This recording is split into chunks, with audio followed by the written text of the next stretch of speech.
I regret ever fixing you both. That was a white lie. Your pupils are dilated. Your heart rate increased. You enjoy us. Thank you. Victor, you are a good fixer. Rambo, you seem to be suffering from an intense anxiety disorder, but that is fine. We are all unique. I have sociopathic tendencies that manifest themselves in dangerous situations. Hooray! We all have things! Why did Victor make you so neurotic? I have an injection for that. Would you like me to administer it? The needle is quite large and is meant to go into places that will not be pleasant. No injections. Prepare for injection. Oh look, a squirrel. It is rabid. Come here, squirrel. There is nothing to fear. It will only hurt for 37.6 minutes. After, I will give you a treat for being such a good squirrel. Are you okay? I can feel things, right? Of course you can. Come here.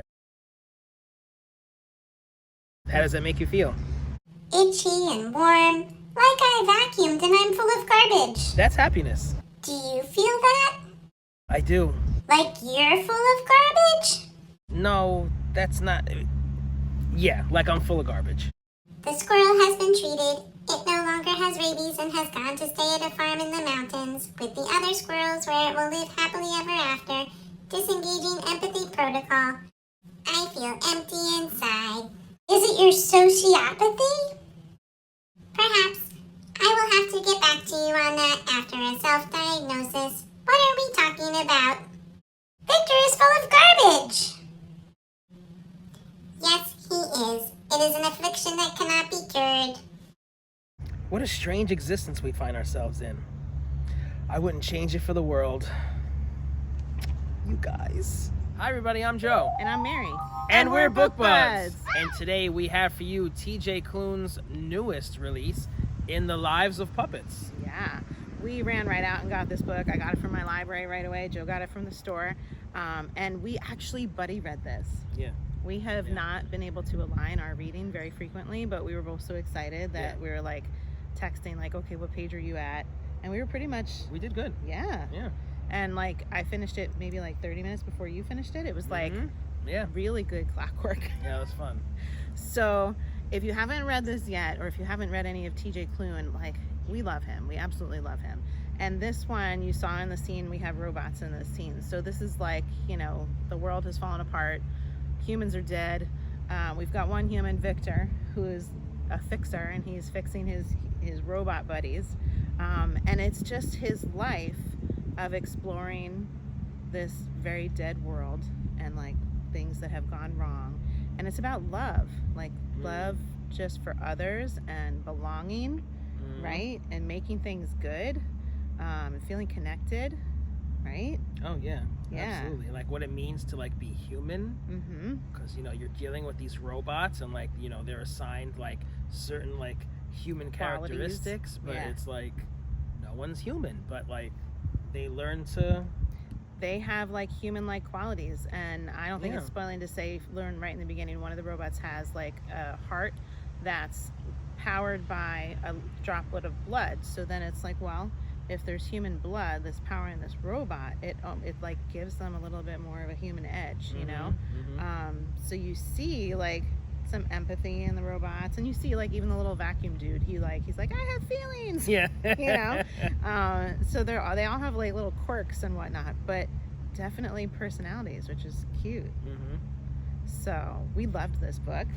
Tell everybody how you felt. When I was like, Joe, tell me first what you think, and I got this really long voice text from Joe. He was like, oh my god, really long. Yes. Yeah. Okay, let me try to remember that voice note. So in the beginning, I was a little surprised because I thought it was about puppets, but it was about robots. Yeah, we were both like, what? I wasn't thrilled with the whole robot idea. It kind of threw me off. I don't really like that. But of course, TJ Klune is a genius, and he had me absolutely loving this book at the end. I can tell you that I did supplement my reading with the audio version. Because life is very busy for Joe right now. So he was like, I gotta get through it. I gotta fit it in. So that's how you fit it in. It was awesome. It was great. I had some like car rides that were kind of helping along with that.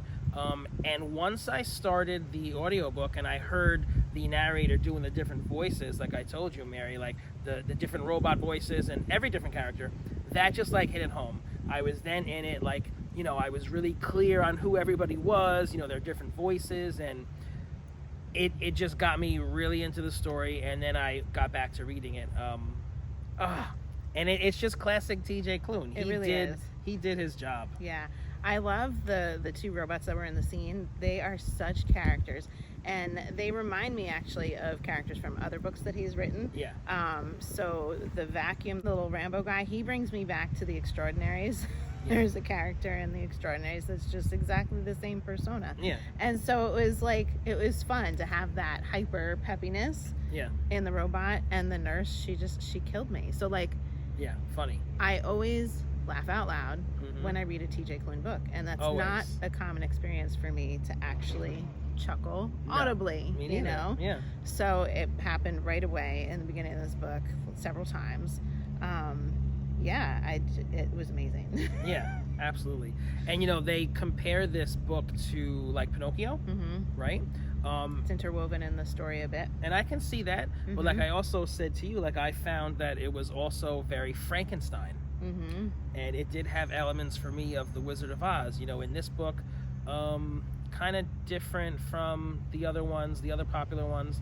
Like they go on a journey, and like they meet some people along the way. Some are bad, some are okay. So it like totally had that Wizard of Oz feel to me. Yeah, and like the robots needed a heart, and sometimes they struggled with their minds. So like almost like they needed a brain, Yeah.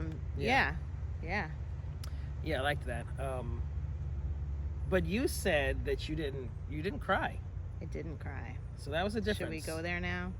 Let's go there now. Yeah. So I always cry in a TJ Klune book. Now, you guys probably know, I don't like to read stuff that's like depressing and cry like that. And whenever he makes me cry, it's not like that. When I cry for a TJ Klune book, I'm so emotionally engaged with the characters, and I'm just really moved by something.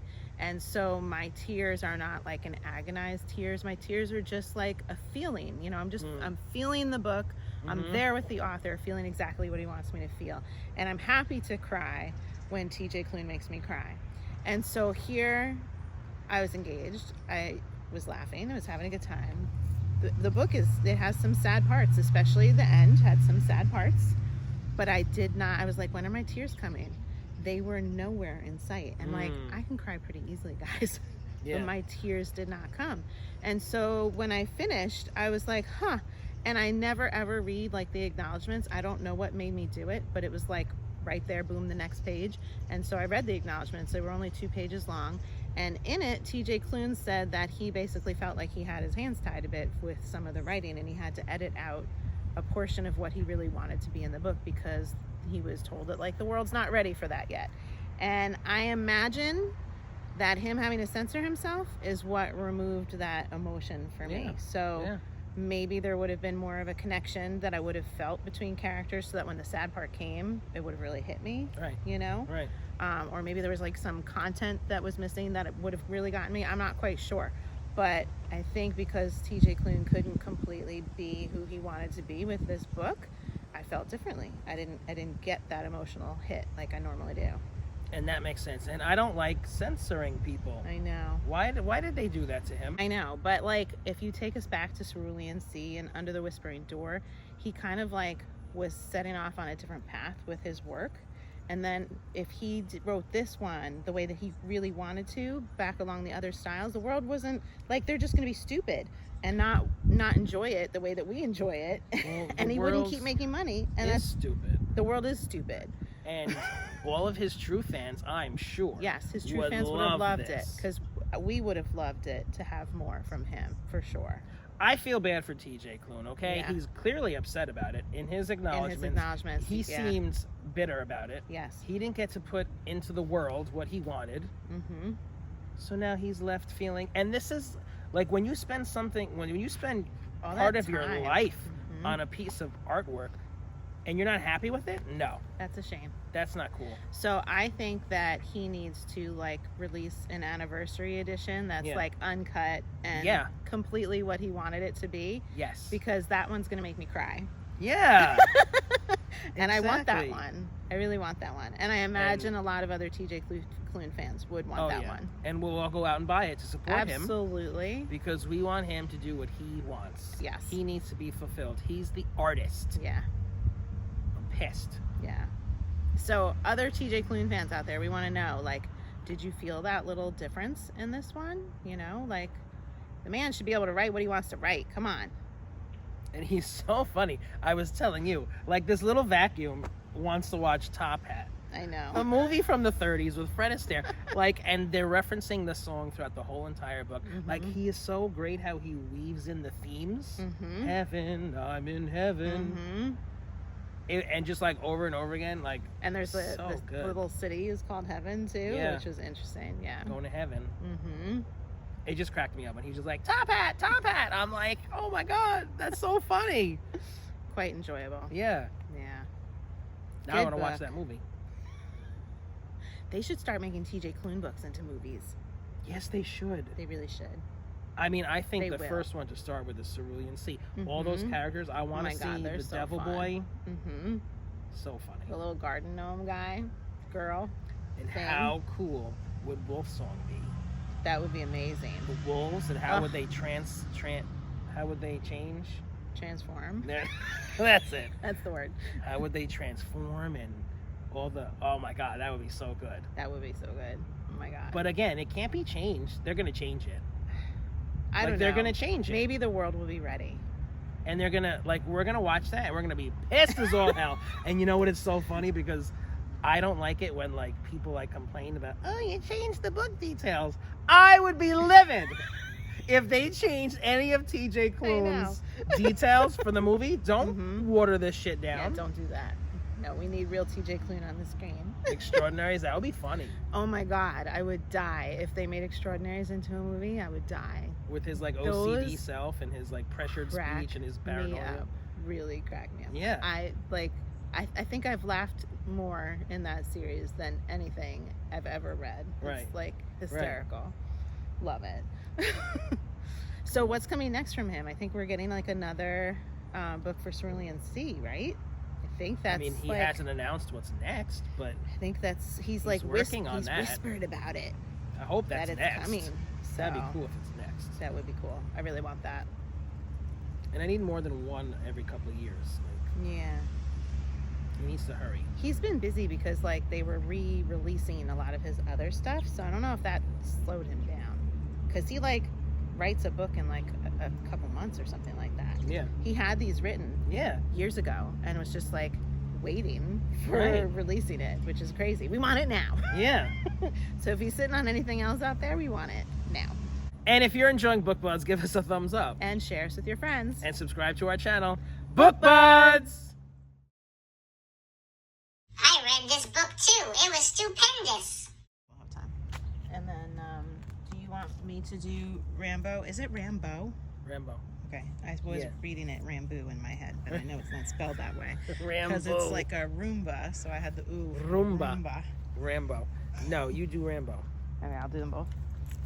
Yeah. Okay. Sorry.